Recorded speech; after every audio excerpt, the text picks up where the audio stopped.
I'm so excited to have Emily in the house. Um, and this is a really exciting segment that came out of my ideas of connecting with like minded souls to talk to about the upcoming energy that's going to transpire for the next month. And to have Emily kick off Gemini season is a true pleasure. She is somebody who helps navigate well, actually, how would you describe what you do is probably how I should ask you, because I feel like you would put it into better words than I could. Oh, I'd love to hear your interpretation. So I help people. I see energy. I've seen energy since I was a kid, and it takes time to decipher what all of that means. And what I do is I help people get clear on their unique intuitive abilities, and then for those that want to bring it into their work in the world, I help them navigate that process. It's so much fun, and it's such an honor to get to help people. And you meet the best people in this line of work. It's awesome. 100%. That's how Em and I actually met. I Yep. She popped up on my radar and like was exactly what I needed in the exact moment, and then the rest is really history. We've been kind of, together for almost like a year actually, and then just have been collaborating as she's been um such a great mentor, such a great source of information. And I think that's a really why I decided she would be the best to start Gemini season, which is all about communication. And what's kind of cool, because we're going to break down astrology, like talk a little bit about charts and how you guys can best work with the month ahead. But what's kind of cool about M is her sixth house is Gemini. So communication is her secret sauce. And it's also how she's of service to her clients through that information. And everyone like else that's listening, depending on the house Gemini lives in for you, which will be different for each person, will determine how this season, the next 30 days, if you will be illuminating this area of your life. So before we get into all the good stuff, I wanted to actually introduce Emily as her big three. So for those of you that don't know what your big three is, that would be your sun, your rising, and your moon. And just out of curiosity, would you be able to share what your sun, moon, and rising is, and like what that means to you? Sure. And thanks for explaining the sixth house in Gemini. I actually didn't remember that about myself or even really know it. I'm sure you've told me before, and I'm just like, doot doot. But I always say astrology is like its own language. And I also feel like energy work is its own language, and we all come up with our own interpretations and versions of it. So I'm a Pisces sun, I'm a Capricorn rising, and I'm a Sag moon. And I really didn't get to know those three. I mean, the Pisces I understood growing up, and I felt so negative. I was like, "Oh gosh, I'm the emotional one." I am the emotional one. And now I'm like, "Heck yes, I'm the emotional one. I can feel all the things and I know how to navigate it now." So what's pretty interesting about the Capricorn rising, I think for me that's still something I'm working through understanding, but I do know I used to just call it my German background, just liking things a particular way and keeping a clean, tidy house, like in all aspects of life, not just a literal home. But then also the Sag moon, I do not want to be strapped down to anything. I want my freedom. I want my creative freedom with people, places, things. Wow, just wham bam, thank you, ma'am. Yeah. Okay, so Sure. that's incredible. I'm going to expand on this a little bit because I love like your interpretation of it. How it lands for you is really important. Okay. So what's cool is like just for people that are listening that aren't familiar, I would say just if you're looking to understand this a little deeper, our sun sign is our basic level is what is known as our zodiac sign. So most people know what that is, but it's something that we grow into, and it's our calling. It's also how we shine and project out into the world. So some of us don't always identify as our sun signs because it's so broad. It's like brushstrokes of characteristics that are described.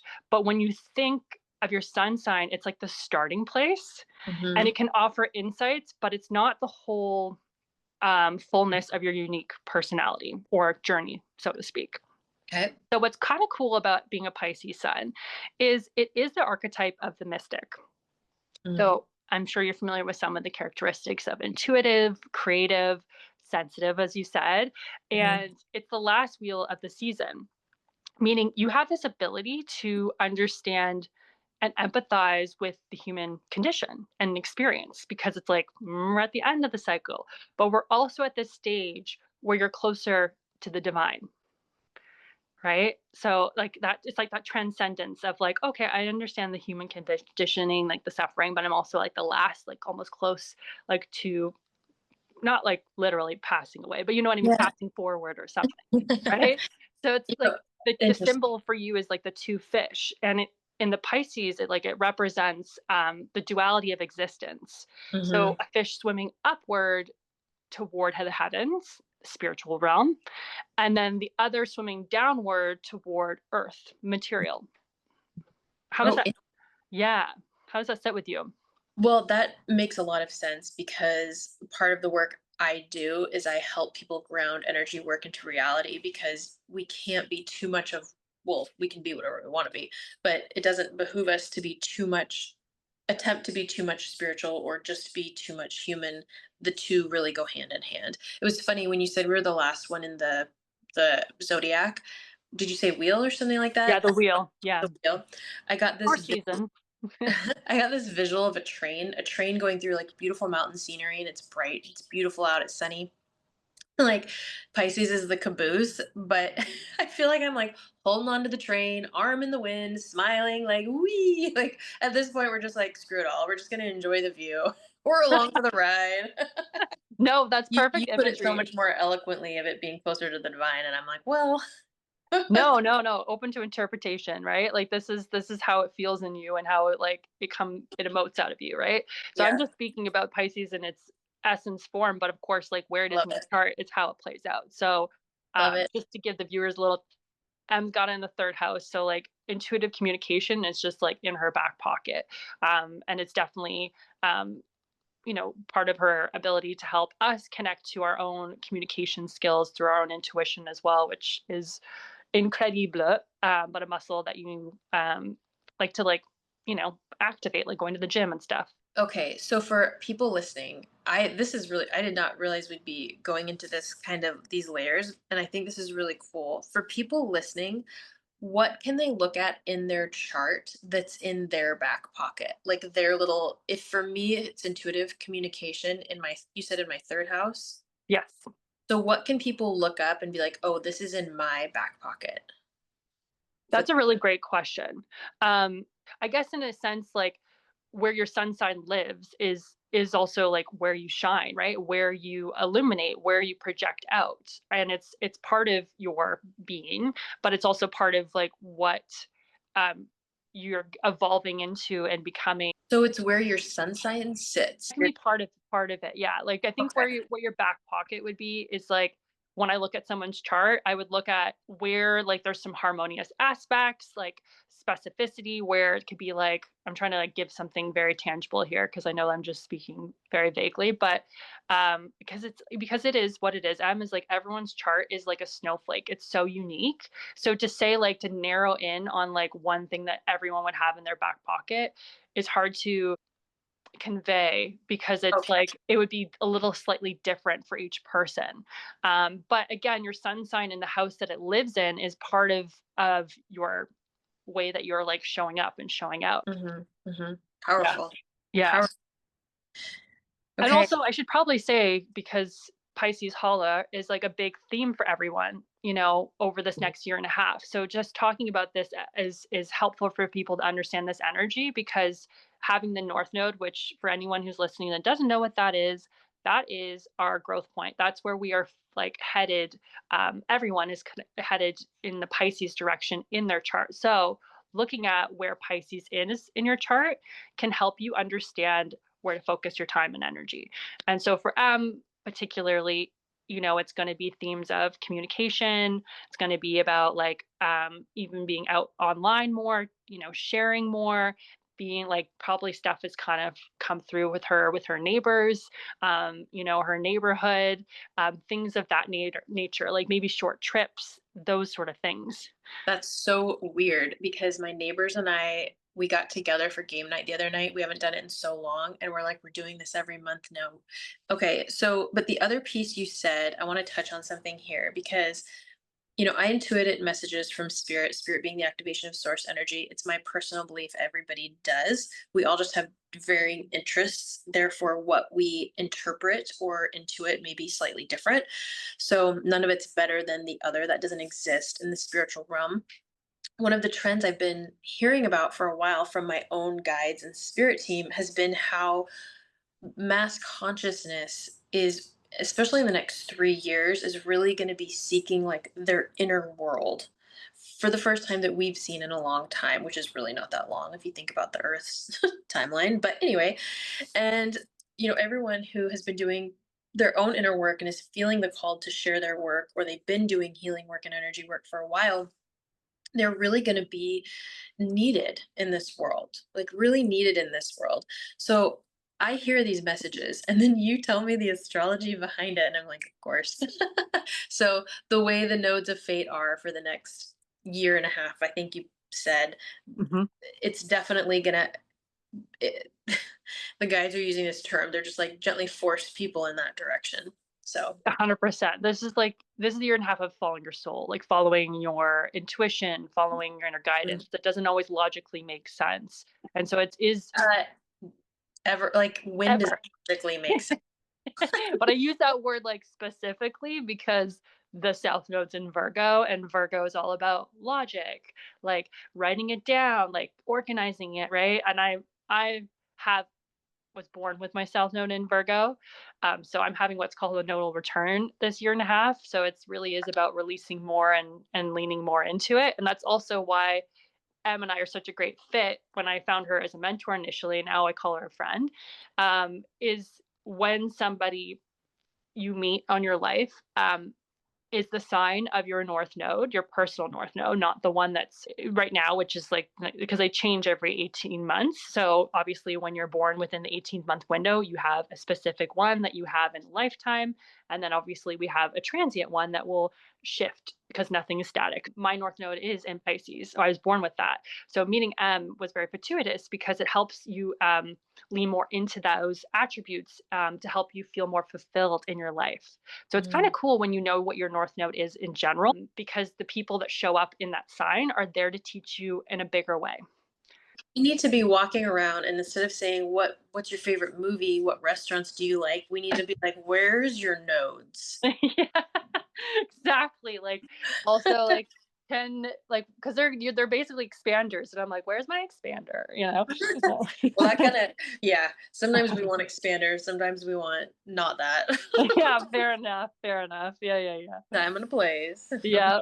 Well, the cool thing about what you mentioned about your own moon sign is that Emily and I also share the same moon sign, which is Sagittarius. And like you said, your moon sign in astrology is your inward world, your emotional nature, your instincts. And you can think of the sun as like, I'm out in the day greeting everybody, but your moon's like, I'm coming out at night and it's more intimate. Sure.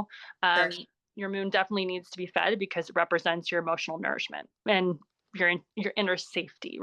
The moon, when I understood my moon sign better, I felt a sense of relief because it's this undercurrent of who we are. The moon is this undercurrent of who we are.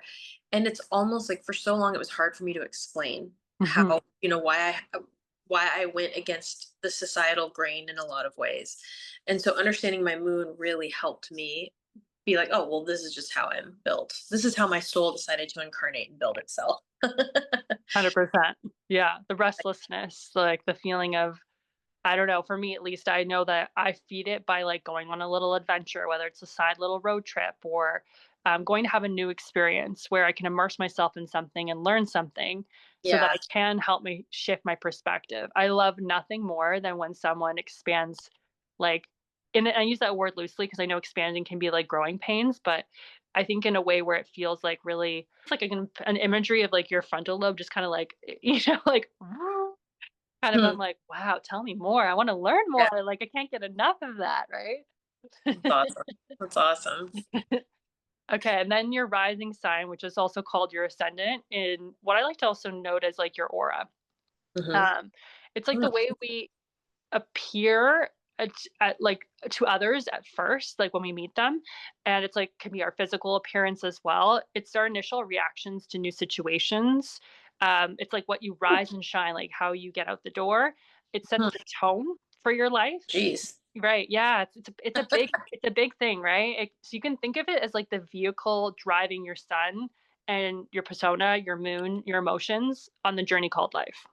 That it's settling in when you say that. That makes a lot of sense. Right? Like, it also determines your birth chart, like, it's completely determined, like, because it's determined by your timing of your like, when you were actually born. So, like, that's the most important part, your rising sign, because it's like, oh, that determines how everything's gonna lay out in your chart and, like, what areas of life it's going to like, this is where your sun lives in this area, so it's based on like, your rising sign does set that tone.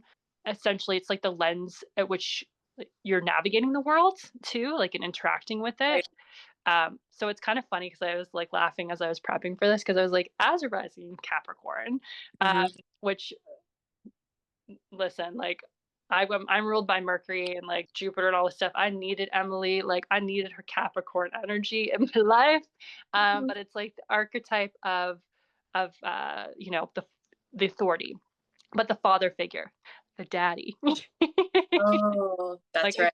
I will I'll be be your the spiritual daddy. figure. Yeah, A lot of sense because I sense that coming in through the tone as I deliver the work. And I'm like, yeah, I'm like, but I don't want to be somebody's father figure. But I definitely feel, I honestly feel like I have to really be mindful that I don't deliver things in that tone. I want it to be encouraging. Well, fathers should be encouraging, I guess. So the good side of the father figure. So what I want to emphasize is like, what I think is actually what is makes your line of work so great is that you have this like incredible intuitive nature and energy about you that's able to connect by leaning back, listening, and guiding. And then you have the fire, which is like the passion, the excitement, lighting the spark, like what's exciting, like what do you want to initiate. And the Mhm. Capricorn rising energy is really about like helping people ground that into their long-term plan. Like you bring the structure, bring like the reality to the situation. We're not just dreaming up the dream and like burning it out. We're also like bringing Right. it into form. And so having that Capricorn is what actually I feel is one of your best assets because this is why you're good at doing business, like coaching for people or like not just, necessarily that, but helping people land their own businesses because Right. it's like you're bringing in the fun, the intuitive nature, but then here's the structure to do it. Like here's the plan that will get you from point A to point B, right? So I think that This is Yeah, this is very enlightening, Jen. I thought we were going to talk about what the charts say for this upcoming month and what I'm we intuiting will for it. And this has been such a fascinating journey so far. we I'm will, but this is how I want to introduce learning things about everyone to you and to like astrology too. It's like we're going to so start with interesting. everyone's rough. Yeah. That's so cool. What a great concept you've come up with. All right. And I I like also want to note because like funny little side note is like M also looks really professional and she is really professional, but she's a lot more than just that, right? Like that's how we're met with her. And I remember one time I was doing a reading for you or something, and you were like, Jen, I'm just gonna be cash. And I was like, okay. Like usually guys, I'm like always cash. Like I'm in like a sweatshirt, like my hair is maybe up in a messy bun. And I was like, totally. And I was like, this is her rising Capricorn. Because M always looks like she's profesh and she is. And so like there was like that one time where you're like, I'm just receiving, I'm gonna be in my sweatshirt. And I was like, girl, that's me every day. But like that is so rising Capricorn. Well, I went to one of my first job interviews and my mom said to me, she goes, "You dress like a librarian." And I was like, "And I like it."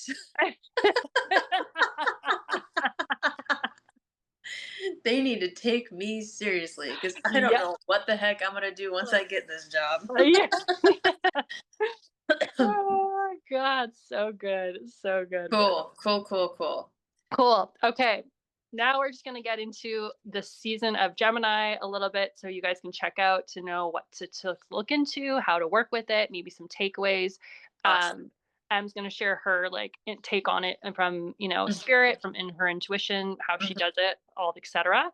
But I also just want to say before we jump into that, something cool on how we even came to this session, because I want to thank spirit in this moment, is I intuit through my guides and also astrology to help me pick like dates for things. But I also Emily was doing me a solid to have us come together. So I said, what date works for you? So how did you come to this date?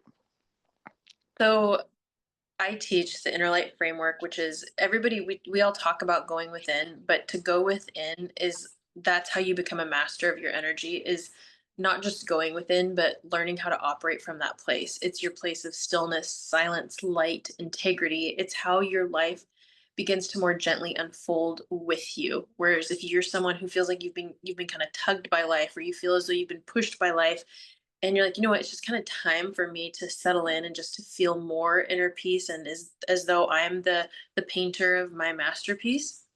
So what I learned to do, so I learned about the inner light during a house clearing session. I was like, holy crap, this is so cool. Everybody needs to know. Everybody has this, therefore everybody needs to know about it. That's my mission in life. And then what do you do with it? So when I took a Reiki class, I learned about the yes no tool. And I took that tool and I ran with it, and I teach people it all the time. But basically, our intuition has a way of giving us like yeses and nos when we proactively reach into it.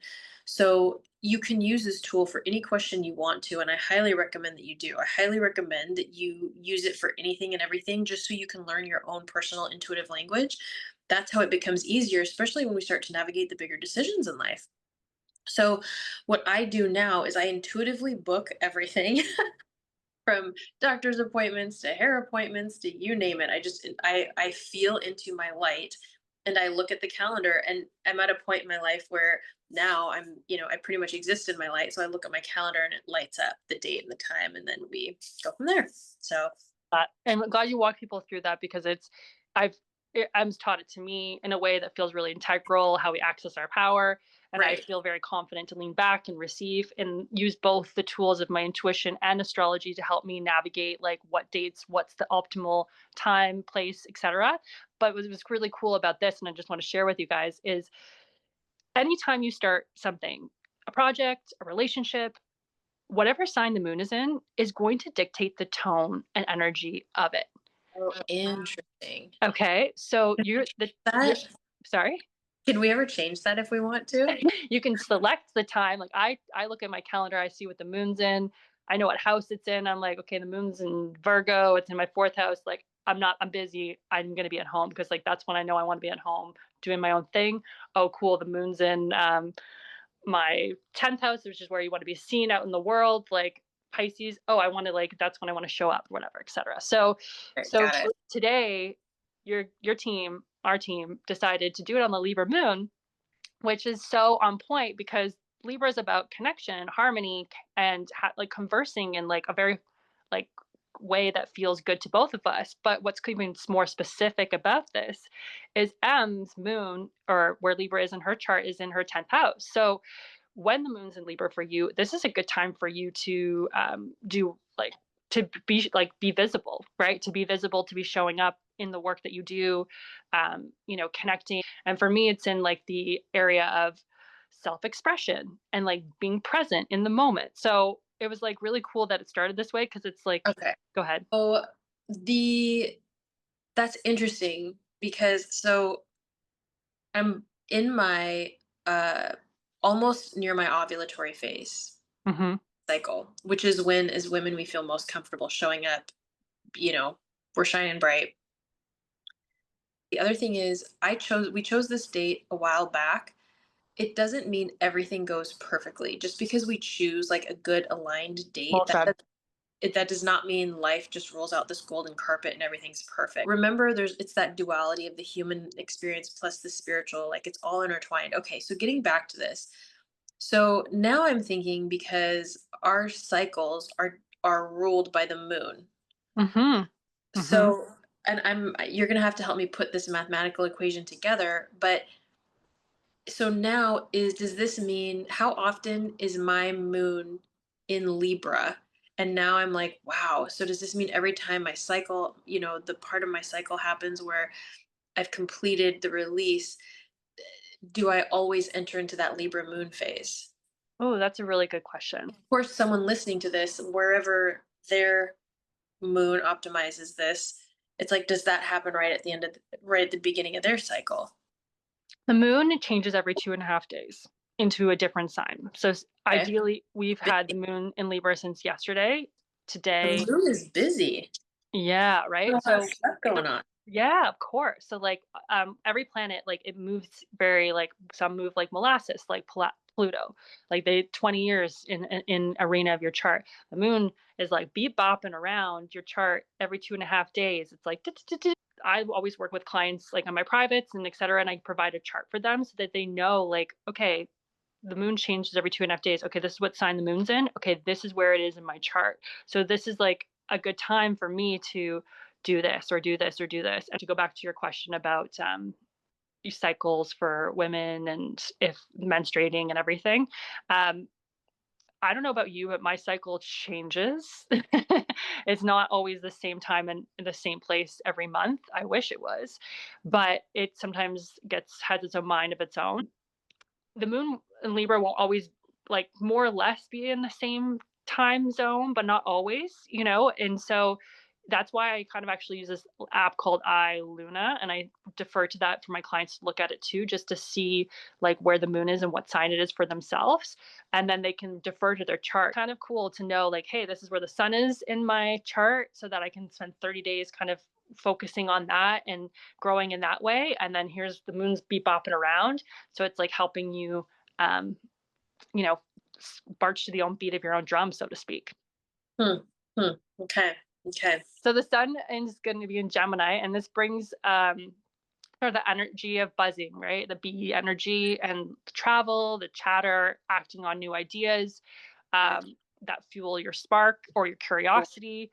And Awesome. during the sun's stay in Gemini, like we want to ask ourselves if the information that you're taking in is helping you grow, connect, share ideas across your personal, local, or global circles, or is it leaving you feeling more divided and overwhelmed?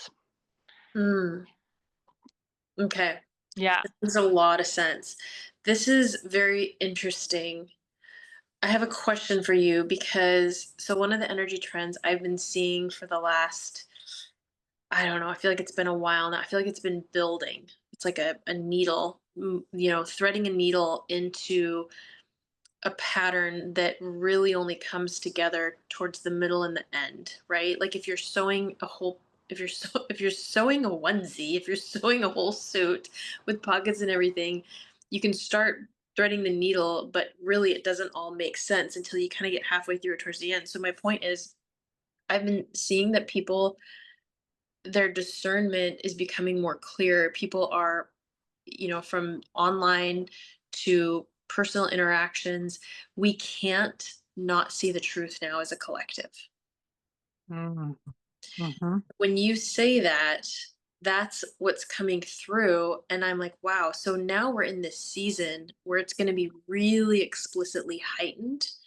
And my interpretation, based on what I've been seeing patterns with clients, with friends, with family, with my own life, is what I've been seeing is people taking action on that information more than ever. So, what the guides have been guiding me and guiding clients with now is so now that we know, we take action and what's next. They're really having us like, while presence is everything, we're also here to be creators. And they're really having us focus on and now what. So you talked about like where are we expressing that, where are we sharing these things, and that's what is coming together is we now get to look at collectively from our hearts creating what's next.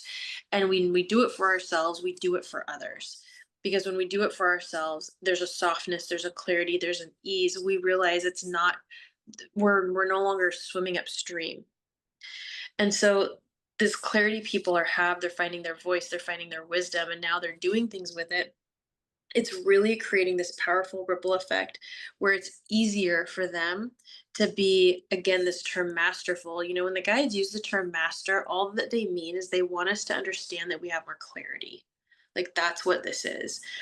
And this is how we begin to really shape the communities we want to be a part of. Mm, mhm. Yeah, because I know looking upon and adding to what you're saying, like the general overview for me in terms of the astro and how that's landing with what you're saying is it's like big on transformation through communication and personal growth. Like this is Makes sense. the the month we're kind of walking into, so to speak, and I like to say that walking into. And I love what you were saying because you're picking up on all like the little pockets of self, of transformation, of expressing it and doing something about it. And that has a lot to do with, you know, the Aries sector in our charts. Basically at the end of I think it's on, let me just like reference my notes here. Sure. Yeah, it's, because there's so many dates, sometimes it's hard for me to date it up, Date it up, guys. So at the end of this, like, May 30th is when, like, a new planet is entering a new area of our life, and again, that's in the Aries sector. So, it's, like, inviting us to take action on our desires, and align them with our long-term vision. Okay, let's touch on this for a second because this work has also been trickling through for a number of years for Mhm, people. When you say that, the number one thing that I've experienced in my own life and clients say all the time, I can't believe it gets to be this good. Because our true desires, they feel so delightful. Whereas, maybe school wasn't where someone thrived, or maybe a relationship wasn't, or the confines of work. Now, there's plenty of people where all of those things serve them super well, and that's great. But for a lot of us, it felt so constricting. We didn't have our true self, our true selves couldn't thrive there. So now when we follow these desires, we feel like we're doing something wrong. Shouldn't be this easy. I'm doing something naughty. I'm going there. This it can't be this good. mhm, And when you align those desires and those feelings with the work you want to put out in this world and what you want to do, it's like, whoa, I can do this. I can do this. This is easy. This is the fun part. This is the good part. This is where it doesn't feel like work. and that's perfect because M's, like, definitely attesting to like, when Neptune came into Aries, that self, the energy of dreams, spirituality, imagination, um, and it came in on March 30th. And so imagination lays the tracks for reality train to follow. And like that's going to be when Saturn enters the equation. So Neptune like creates the framework for Saturn to construct the reality on. So Mm, looking at where your desires are this month and how they align with your long-term plans is going to be really key. Um, Especially as we're sort of entering this idea or this season of ideas, conversations, like, oh, I'm thinking this, or I want to try this, or whatnot, right? That's sort of the Gemini tone. And then, of course, we have that new moon, that's going to be earlier in the month, and then we're going to, as the month progresses, we're going to obviously have the opposite sign, which is in our sign, Sagittarius, on June mm. 11th, like the full moon in Sag, which is again like just all about us, the energy to help us break free from any beliefs and patterns that have been like holding us back and encouraging us to think bigger about new possibilities. So, Okay, I that is so poetic because the other thing is people have the hardest time believing. Like when I work with clients, they have the hardest time believing that what they really want to do, they can't see the bigger picture. mhm, They're like, but how can I make money just doing this? And so they stop or they don't do it at all or they take a different direction like the known path that a billion people have walked and that is boring and sucks for them, right? So what you just said is now they're like, well, these are my desires. How do I encroach this with my big vision? And then in the latter half of that time period, all of a sudden it's like, what are we letting go of? What are we releasing? Like this is the pattern because we have to take steps in the direction of our desires and we have to fail and we have to learn and we have to grow and we have to have a lot of successes and again more failures because the two go hand in hand. Once you start walking that path, it unfolds. And then you're like, oh, I can release this old pattern. Oh, this pattern isn't going to work for me where I'm going. So I can see how all I'm getting really huge validation and confirmation from my guides on this. Like I can see how this is all working out for us in our favor. And the overall purpose is the journey. Like this is the part that in modern culture we're so focused on success factors. And I'm going to be the first to raise my hand and say that was me. Like that's how, my career's in finance. I was in tech for 17 years. Like that and I was in sales. Like that is how things were labeled.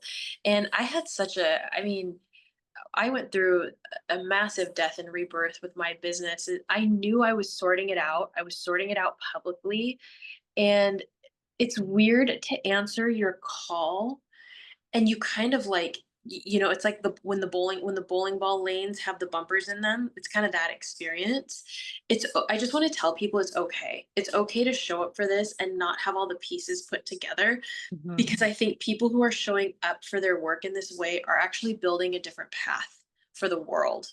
I think they're part of the people that are, building new tunnels, paving new roads for people to go about living and breathing in life a little bit differently. It doesn't need to change dramatically, but it does need to change a little bit differently.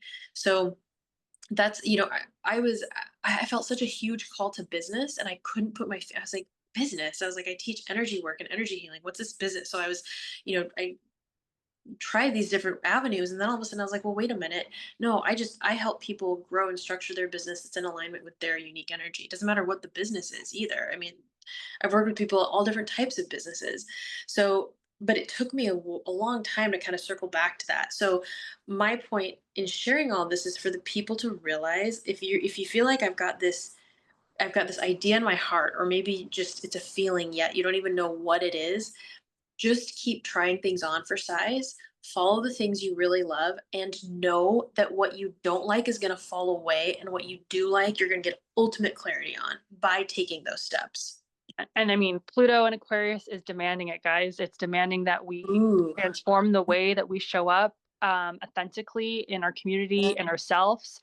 Like, let your freak flag fly. What makes you unique is what's going to pull you forward.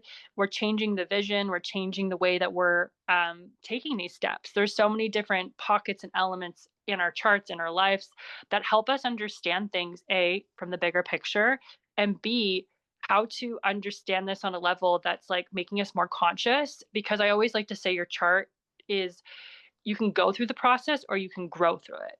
And you can Mm, grow through the process by understanding and referencing it. Like Emily and I do, we're not here to like um tell you how to live your life. Like for me, it's about like shining a spotlight on you and your essence and your own power, and how what makes you unique and special, what your gifts are, and how to like transcend that and work with that in a way that's going to work for you.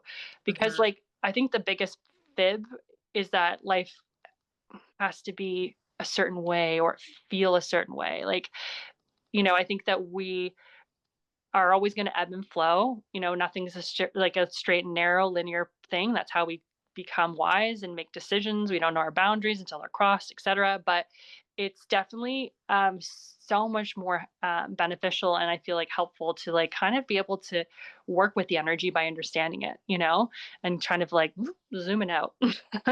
yeah, it's all interconnected. I mean, astrology was so validating for me. It was validating for my intuition. It was validating for my senses, and that's what I love about it. I think people are afraid that astrology is another thing in life that exists to dictate who they are, and Mm. that couldn't be further from the truth.